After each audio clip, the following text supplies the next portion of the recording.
नमस्कार बंधु, राधे राधे। कैसे हैं आप लोग? उम्मीद करती हूँ बहुत अच्छे होंगे। और मैं नंदिनी प्रिय संस्कृतम में आप सभी साथियों का स्वागत करती हूँ।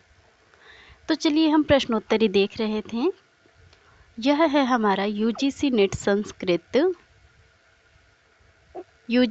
संस्कृत तृतीय प्रश्न पत्र नवंबर 2017 का प्रश्न पत्र। और इस प्रश्न पत्र की हमने अब तक 6 का देख चुके हैं हम।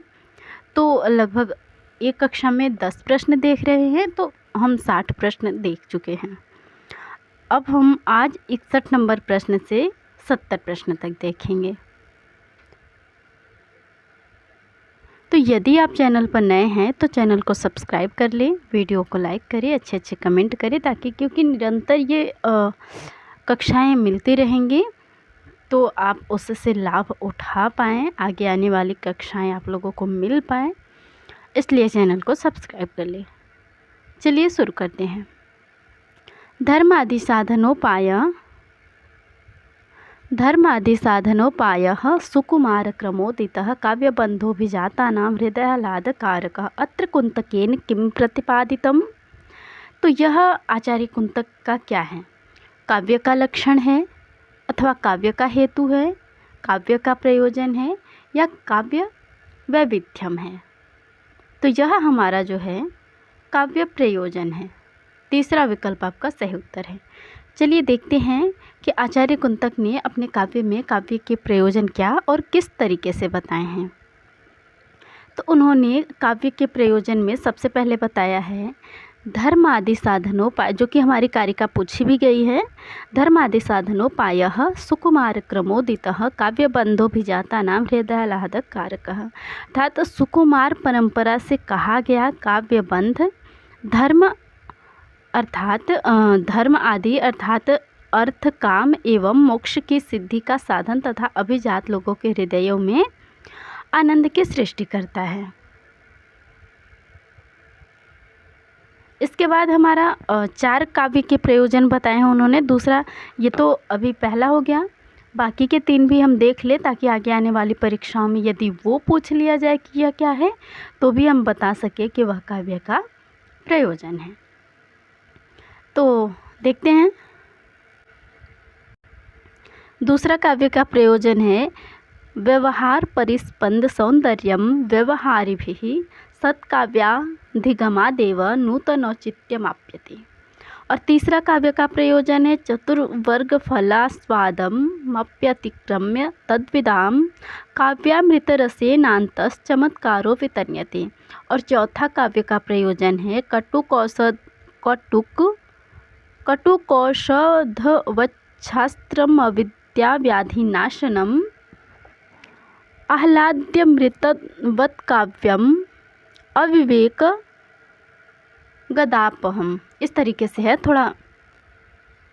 आपके ये चारों काव्य के प्रयोजन हो गए। अच्छा, ये तो हो गए काव्य के प्रयोजन, किंतु हमारे विकल्प में काव्य के लक्षण भी दिए गए हैं।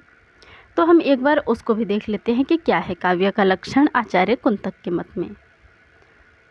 तो काव्य के लक्षण शब्दार्थौ संहितौ वक्र कवि व्यापारशालिनी बंधे व्यवस्थितौ काव्यम तद्विद आह्लादकारिणी। काव्यविद में आह्लाद पैदा करने वाले तथा वक्र कवि व्यापार से सुशोभित रचना में व्यवस्थित सम्मिलित शब्दार्थ काव्य कहे जाते हैं। यह है आपका काव्य का लक्षण। तो इस तरीके से हमने इस प्रश्न का विश्लेषण देखा। उम्मीद करती हूँ आप लोगों को पसंद आई होगी। चलिए अगले प्रश्न की ओर बढ़ते हैं। अगला प्रश्न है हमारा 62 नंबर। अधस्तन युग्मानां समीचीनम मेलनम तालिकाम चिनुत। उचित तालिका का मिलान करना है हमें। तो कुछ एक तरफ कुछ सूक्तियाँ दी गई हैं, दूसरी तरफ ग्रंथ का नाम। तो हमसे मिलाने के लिए बोला जा रहा है कि किस ग्रंथ की कौन सी सूक्ति है। चलिए हम इनकी विस्तृत व्याख्या देख ले हैं, तत्पश्चात हम सही मिलान भी देख लेंगे। तो सबसे पहले देखते हैं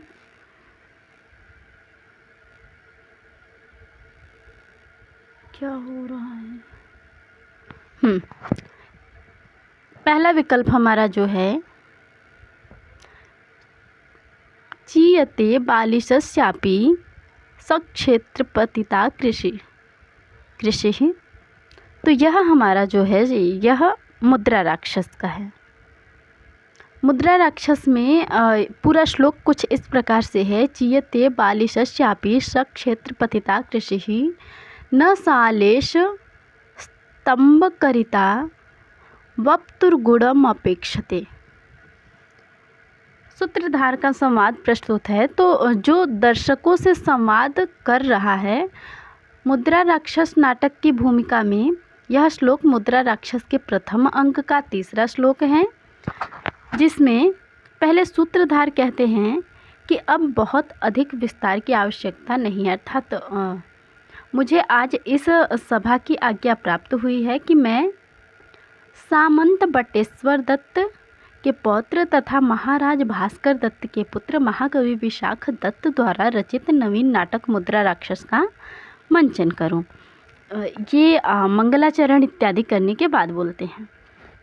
फिर ये श्लोक कहते हैं और इस श्लोक में कहते हैं, यदि उत्तम भूमि में बीज बोया जाए तो वह अज्ञानी किसान की भी फसल को उगाकर समृद्ध बना देती है, जबकि साल अर्थात बांस जैसे पौधे को केवल डंठल की ये जो साल और बांस जैसे पौधे होते हैं ये केवल डंठल ही देते हैं, चाहे बीज बोने वाला कितना भी गुणी क्यों न हो।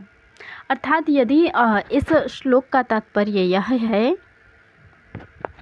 कि यदि यह सभा उत्तम हो तो साधारण काव्य भी फलदायक सिद्ध होता है, लेकिन यदि श्रोताओं में ही गुणवत्ता न हो तो श्रेष्ठ प्रयास भी व्यर्थ हो जाता है। तो इस तरीके से हमारा ये जो है पहला चौथे से, अब पहले का चौथा हमारा किस किस में है, तो हमारा तीसरा विकल्प तो गलत हो जाएगा। अब दूसरा जो है उसको किससे मिलाते हैं, तो ये दूसरा हमारा मृक्षकटिकम का है। तो पहला देखते हैं थोड़ा, दूसरे को 1 से मिलाएंगे, पहले को 4 से, तो हमको तो हमारा सही विकल्प मिल गया। अभी फिर भी देखते हैं सारे विकल्प।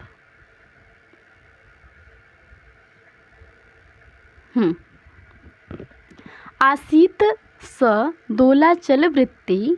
तो देखते हैं कि यह श्लोक जो है मृक्षकटिकम के प्रथम अंक का 50वां श्लोक है।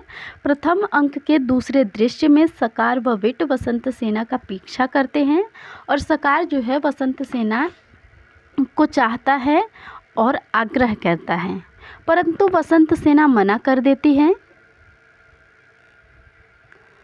तथा अंधेरे में चारुदत्त के घर में छुप जाती है। तब विट सकार से कहता है कि क्या तुमने यह भी नहीं सुना है। और यही कहते हुए ये श्लोक कहते हैं। पूरा श्लोक कुछ इस प्रकार से है।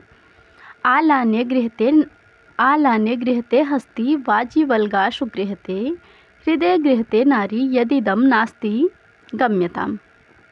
ये विट सकार से कहता है कि हाथी बांधकर ही वश में किया जाता है, घोड़ा लगामों से वश में किया जाता है और स्त्री हृदय में विद्यमान प्रेम द्वारा ही वश में की जाती है, न कि तुम्हारे समान बलपूर्वक। तो ये आपका विट कहता है सकार से। तो ये मृक्षकटिकम की पंक्ति हो गई।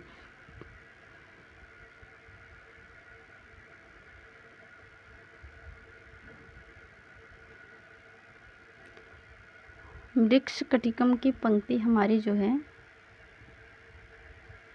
1 मिनट क्षमा कीजिए, हमने अभी जो व्याख्या बताई वो सी विकल्प की है, हमने ध्यान नहीं दिया। ये सी विकल्प का है। तो सी का पहला मृक्षकटिकम होगा और ए का चौथा होगा, अर्थात हमारा दूसरा विकल्प सही होगा, पहला विकल्प नहीं सही होगा। एक विकल्प और था ना, देखते हैं। सी का पहला, बी का चौथा और ए का चौथा, सी का पहला और बी का तीसरा होगा, रघुवंशम से है। हाँ जी, तो हमारा तो चौथा विकल्प इस तरीके से सही हो जाएगा। इस प्रश्न का? चौथा विकल्प ही सही होगा, बाकी हम व्याख्या देखते हैं। इस प्रश्न का चौथा विकल्प ही सही होगा। चलिए, 2 की व्याख्या हमने देख ली है, ए और सी की। अब हम बी की व्याख्या देख लेते हैं। पहले डी की ही देख लेते हैं। हुतं च दत्तं च तथैव तिष्ठति। यह श्लोक कर्णभार के प्रथम अंक का 22वां श्लोक है, जिसमें इंद्र कर्ण से उसका कवच कुंडल मांगते हैं। कर्ण यह जानते हुए भी कि यह छल है, फिर भी कवच देने को तैयार हो जाते हैं। तब कर्ण कहते हैं कि अंगराज, आपको यह नहीं देना चाहिए, बिल्कुल नहीं देना चाहिए। इसके उत्तर में कर्ण कहते हैं कि शल्य, अब और रोकने की कोशिश मत करो, देखो। और फिर ये श्लोक कहते हैं कि देखो, शिक्षा क्षयं गच्छति कार्यपर्ययात् सुबद्धमूला निपतन्ति पादपाः जलं जलस्थानगतं च शुष्यति हुतं च दत्तं च तथैव तिष्ठति। क्या कहते हैं इस श्लोक में? कहते हैं कि देखो, समय के परिवर्तन से शिक्षा नष्ट हो जाती है, मजबूत जड़ वाले वृक्ष भी गिर जाते हैं, पानी भी यदि जल स्थान में पड़ा रहे तो सूख जाता है, पर जो हवन किया गया और दान दिया गया वही स्थायी रहता है। तो इस तरीके से हमारा इस प्रश्न का अर्थात डी विकल्प का दूसरा सही हो जाएगा और बी का तीसरा। तो अभी बी की व्याख्या में देखनी है, तो उसकी भी देख लेते हैं कि रघुवंशम में तो आई है, किस संदर्भ में किसने कहा है, क्या कहा है, वो भी देख लेते हैं। तो देखते हैं, यह श्लोक जो है बी आसीत स दोला चल चित्तवृत्ति, यह जो रघुवंशम का है, यह श्लोक रघुवंशम के 14वें सर्ग का 34वां श्लोक है, जिसमें माता सीता जी को त्यागने के विषय में यह कहते हैं कि किम आत्म, पूरा श्लोक कुछ इस तरीके से है कि किम आत्मनिवर्धि कथामुपेक्षे जायाम दोषाम उत संत्यजामि इत्येकपक्षाश्रय विकलत्वादाशित च दोलाचल चित्तवृत्तिः। क्या कहते हैं इसमें कि क्या मैं आत्मकीर्ति बढ़ाने वाली कथा की उपेक्षा कर दूं और निर्दोष पत्नी का परित्याग कर दूं? ऐसे एक तरफा आश्रय की असमर्थता के कारण उनका मन डोल रहा है। इस तरीके से जो है यह रघुवंशम का है और हमारा इस प्रश्न का चौथा विकल्प सही उत्तर है। आपने देखा, उम्मीद करती हूँ इसकी व्याख्या भी आप लोगों को बहुत पसंद आई होगी। तो चलिए अगले प्रश्न की ओर बढ़ते हैं। अगला प्रश्न है हमारा, ऋतेऽपि भारे महतस्त्रपाभरादुवाह दुःखेन भृशानतं शिरः शिशुपाल वधे महाकाव्ये इयं वर्णना केन संबंधा। तो शिशुपाल वध महाकाव्य में यह वर्णन किससे संबंधित है? तो देखते हैं इसको। यह श्लोक जो है शिशुपाल वधम महाकाव्य के प्रथम सर्ग का 57 नंबर का श्लोक है। यह श्लोक तो बहुत महत्वपूर्ण नहीं है, किंतु इसके पहले का श्लोक बहुत ही, लेकिन यह भी यदि परीक्षा में पूछा गया है तो महत्वपूर्ण ही है। तो इसके विषय में भी देख लेते हैं। पूछा गया है कि इसमें किसका वर्णन है, किससे संबंधित है। तो रावण जो है वो यम वाहन महिषेण के विषय में कहते हैं। पूरा श्लोक कुछ इस तरीके से है कि परेत भर्तुः महिषो मुना धनुर्विधातो मुखात् विषाणमण्डलः ऋतेऽपि भारे महतस्रपाभरादुवाह उपाभरादुवाह दुःखेन भृशानतं शिरः। इस तरीके से आपका पूरा श्लोक है। श्लोक में कहते हैं कि उस रावण के द्वारा धनुष बनाने के लिए उखाड़े गए सींगों के समूहों वाला यमराज का महिष भार दूर कर दिए जाने पर भी लज्जा रूपी महान भार से झुके हुए मस्तक को दुख के साथ वहन करने लगा। तो ये तो हो गए इस श्लोक के बाद। तो इसका सही विकल्प यहाँ पर हो जाएगा आपका पहला। किंतु इससे पहले वाला जो 56 नंबर का श्लोक है वह भी बहुत महत्वपूर्ण है, तो उसको भी एक बार देख लेते हैं कि बहुत पूछा जाता है। रणेषु तस्य प्रहिताः प्रचेतसा सरोष हुंकार पराङ्मुखी कृताः प्रहर्तृरेवो रगराजरज्जवो जवेन कंठम सभया प्रपेदिरे। तो इस तरीके से यह भी श्लोक बहुत प्रसिद्ध है, पूछा जाता है, कहाँ सूक्ति के रूप में पूछी जाती है।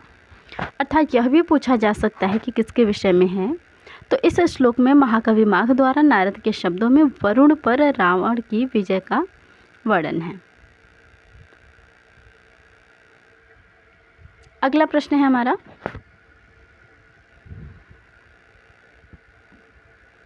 अभिज्ञान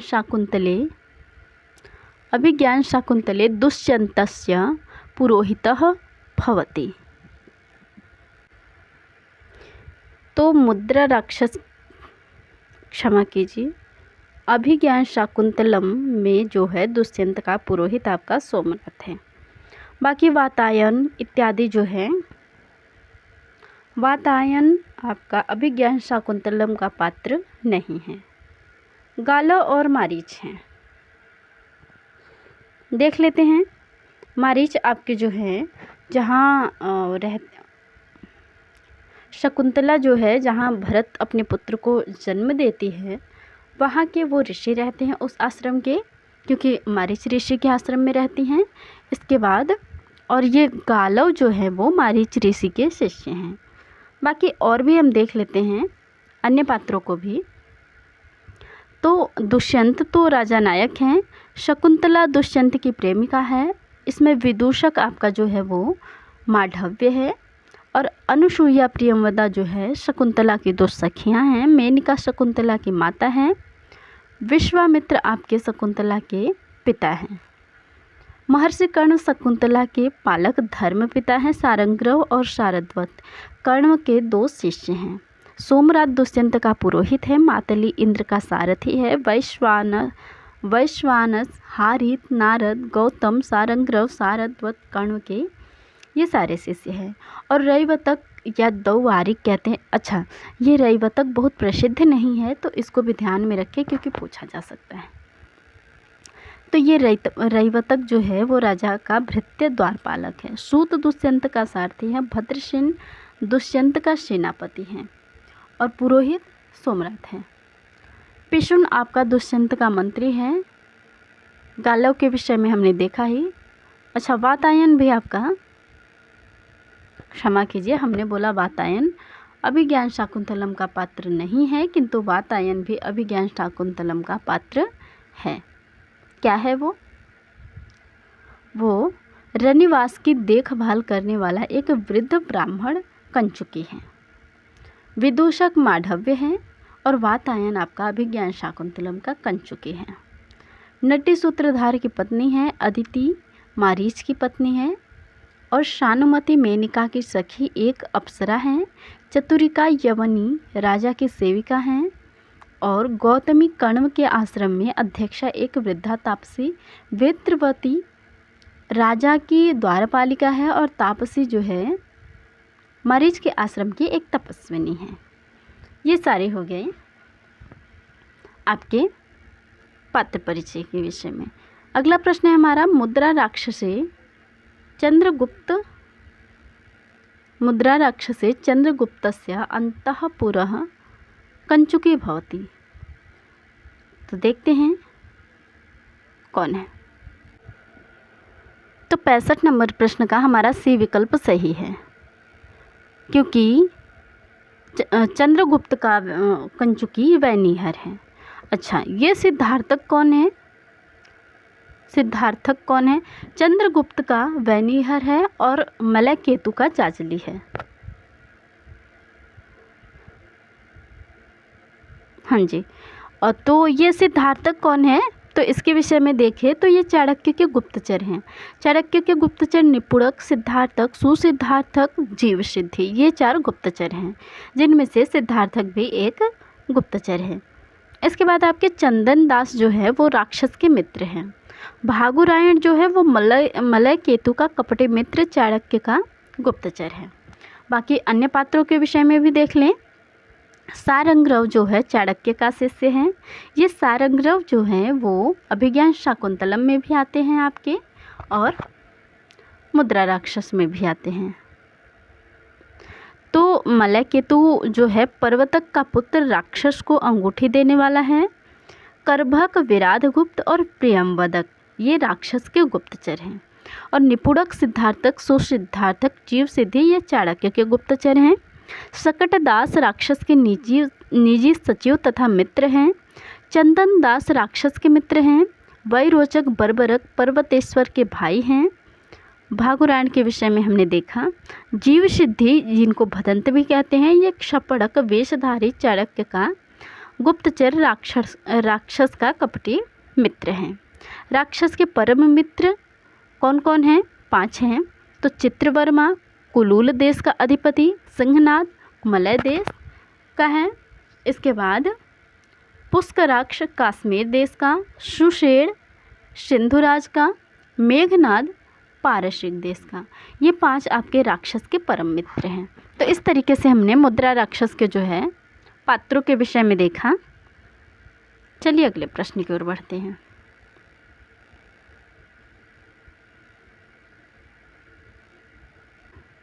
तो इसमें जो है इसका सही विकल्प है आपका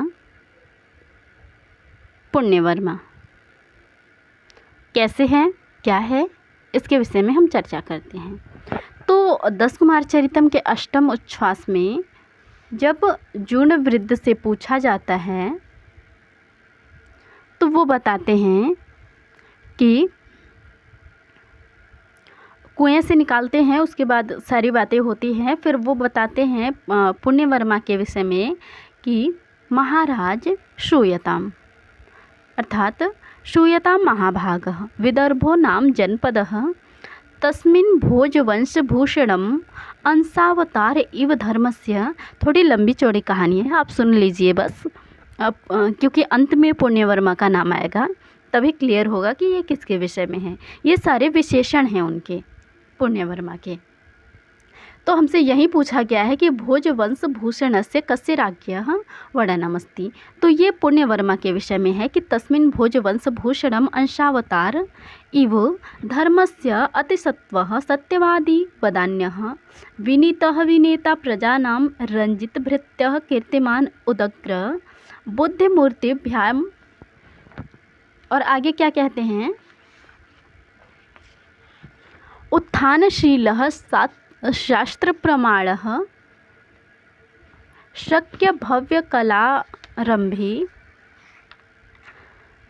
संभावयिता बुधान प्रभावयिता सेवकान उद्भावयिता बंधुन न्यग्भावयिता शत्रुन असंबद्ध प्रलापेषु दत्तकर्णः कदाचित्यपि वितीक्ष्णो गुणेषु अतीनदिष्णः कलासु निर्दिष्टो धर्मार्थसंहितासु स्वल्पेऽपि सुकृते सुतरां प्रत्युपकर्ता प्रत्यवेक्षिता पोषवाहनयोः इत्यनेन परीक्षिता सर्वाध्यक्षाणाम् उत्साहिता कृतकर्मणाम् अनुरूपैर्दारमानैः सद्यः प्रतिकर्ता दैवं मानुषीणामापदां षड्गुण्योपयोगनिपुणः मनुमार्गेण प्रणेता चातुर्वर्ण्यस्य पुण्यलोकः पुण्यवर्मा नामासीत्। तो इस तरीके से इतनी लंबी चौड़ी कहानी बताने के बाद फिर बताते हैं कि ऐसे ऐसे ऐसे ऐसे करके पुण्य नाम परमा नाम के थे। तो ये सारे इतने लंबे चौड़े इनके विशेषण हैं। तो ये प्रारंभ के विशेषण पूछे गए हैं, बीच के भी विशेषण पूछे जा सकते हैं, तो आप लोग याद रखें। चलिए अगले प्रश्न की ओर बढ़ते हैं। अच्छा हाँ, हो गया ये। अगला प्रश्न है हमारा, क्या हो रहा है, 67 नंबर। तदन्वये शुद्धिमती प्रसूतः शुद्धिमत्तरः रघुवंशेयं पद्यांशः केन संबद्धः। देखते हैं। तो यह रघुवंश महाकाव्य का यह है हमारे, ये तो श्लोक अर्थात प्रश्न में ही बता दिया गया है, किंतु यह किससे संबंधित है ये पूछा गया, किसके। तो देखते हैं, रघुवंश महाकाव्य में प्रथम सर्ग के 12वें श्लोक में राजा दिलीप की प्रशंसा में यह श्लोक कहा गया है। पूरा श्लोक कुछ इस प्रकार से है। तदन्वये शुद्धिमती प्रसूतः शुद्धिमत्तरः दिलीप इति राजेन्द्रः क्षीरनिधाविव चंद्रमा। अर्थात उस मनु के वंश में उत्पन्न हुए दिलीप नामक राजा वैसे ही शुद्ध और श्रेष्ठ थे जैसे क्षीर से उत्पन्न चंद्रमा। तो ये दिलीप के विषय में है। प्रथम सर्ग की ही बात है, प्रथम सर्ग के 12वें श्लोक में। तो प्रथम सर्ग में राजा दिलीप का बहुत ही विस्तृत और व्यापक वर्णन है। तो इस तरीके से हमारा इस प्रश्न का चौथा विकल्प सही उत्तर है।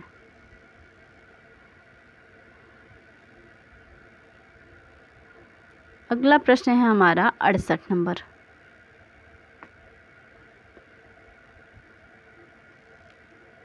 यह हमारा जो है नैषधीय चरितम से है। मदेक पुत्रा जननी जरातुरा नैषधीय चरिते इयम् उक्तिर्भवति। तो यह उक्ति किसकी है नैषधीय चरितम में? तो ये बहुत प्रसिद्ध श्लोक है। तो ये उक्ति जो है आपकी किसकी है? हंस की है। हाँ जी,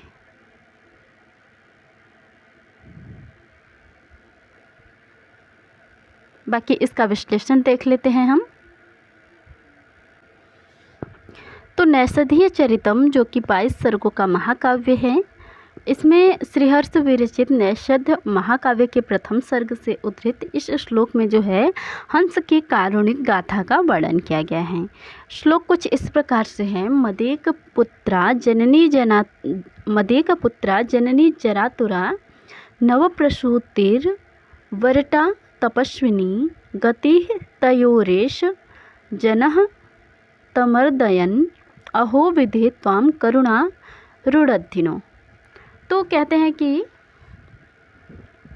मुझे एक पुत्र वाली मेरी माता वृद्धावस्था से पीड़ित है। हंस कहता है कि मुझे एक पुत्र वाली मेरी माता वृद्धावस्था से पीड़ित है। मेरी पतिव्रता पत्नी हंसिनी ने कुछ समय पूर्व ही बच्चे को जन्म दिया है। उन दोनों की गति एकमात्र मैं ही हूँ, अर्थात उन दोनों का सहारा सिर्फ मैं ही हूँ। हे विधाता, उसको भी मारते हुए तुम्हें करुणा की भावना रोकती नहीं है, यह आश्चर्य का विषय है, ऐसा हंस कहता है। अर्थात हंस कहता है कि परिवार में स्त्रियों का सहारा पुरुष होता है। हंस के घर में 2 स्त्रियां हैं, एक उसकी माता और दूसरी उसकी पत्नी। माता वृद्धावस्था से परेशान है और पत्नी कुछ समय पूर्व बच्चे को जन्म देने के कारण कुछ कार्य कर पाने में असमर्थ है। अकेला हंस ही अपने परिवार का सहारा है। विधाता ने ऐसा बुरा संयोग उपस्थित किया कि उसके भी मरने की स्थिति उपस्थित है। विधाता को ऐसे व्यक्ति पर दया करनी चाहिए, ऐसा हंस करुण विलाप करता है। किससे? श्रीहर्ष से करता है, और क्षमा कीजिए नल से करता है। तो इस तरीके से, और भीमसेन पता ही है दमयंती के पिता हैं। नल महाकाव्य का नायक है, दमयंती नायिका है। अगला प्रश्न है हमारा हर्षचरितम कति उच्छ्वासे सुरचितम अस्ति। तो अष्टसु। और भी चीज़ें देख लेते हैं हर्षचरितम महाकाव्य के विषय में। तो ग्रंथ जो है हर्षचरितम, इसके ग्रंथकार हैं आचार्य बाणभट्ट, महाकवि बाणभट्ट। समय इनका 7वीं शताब्दी है। काव्य विधा आख्यायिका है, इसमें कुल 8 उच्छ्वास हैं। इतिहास प्रसिद्ध आधार ग्रंथ है। इसमें वीर रस प्रधान है, नायक हर्षवर्धन है।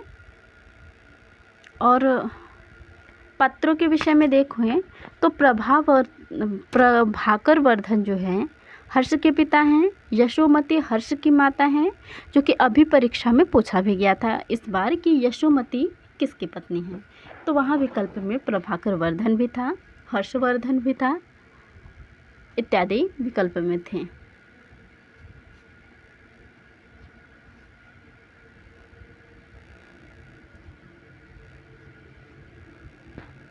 और राज्यवर्धन बड़े भाई थे इनके, राजश्री बहन है इनकी, परिवर्धक अश्वपालक वेला यशोमती की प्रतिहारी और कुरंगक दूत था, सुषेण वैद्य कुमार था। तो हमें पात्रों के विषय में भी जानना चाहिए, मुख्य पात्र कौन हैं, क्या हैं, क्योंकि पात्रों के विषय में भी प्रश्न 2-3 प्रश्न तो हर बार ही देखने को मिल जाते हैं कि कौन किसका पात्र है। कांचुकी, पात्र, नायक, नायिका, माता पिता इत्यादि हमें ध्यान रखना चाहिए। तो ये सारी बातें हो गई। अगला प्रश्न है हमारा, और इस कक्षा के अंतिम प्रश्न, क्योंकि हम 10-10 प्रश्नों को ही देख रहे हैं और बहुत विस्तृत देख रहे हैं विश्लेषण के साथ। तो चलिए, उत्तर रामचरिते मैत्रावरुणि पदम कस्य कृते प्रयुक्तम। तो उत्तर रामचरितम में मैत्रावरुणि पद जो है वशिष्ठ के लिए प्रयुक्त है। बाकी पात्रों के विषय में देख लें, अन्य पात्र भी क्या हैं। तो आत्रेयी जो है तपस्विनी ब्रह्मचारिणी हैं, क्योंकि पात्रों से प्रश्न हर बार पूछे जा रहे हैं। हम बार बार कह रहे हैं कि पात्रों से प्रश्न हर बार पूछे जा रहे हैं, अर्थात पूछे जाते हैं, तो हमें ध्यान रखना चाहिए।